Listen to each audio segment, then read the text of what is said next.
నిజామాబాద్ జిల్లాలో ఉద్యోగాల పేరుతో నిరుద్యోగులకు ఓ మహిళ టోకరా ఇచ్చింది.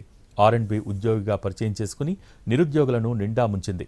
కలెక్టర్, సివిల్ సప్లై కమిషనర్, ఇతర అధికారుల సంతకాలు ఫోర్జరీ చేసి నియామక పత్రాలు క్రియేట్ చేసింది. జూనియర్, సీనియర్ అసిస్టెంట్ల ఉద్యోగాల పేరుతో ఒక్కొక్కరి నుంచి 4 నుంచి 5 లక్షల వరకు వసూలు చేసింది.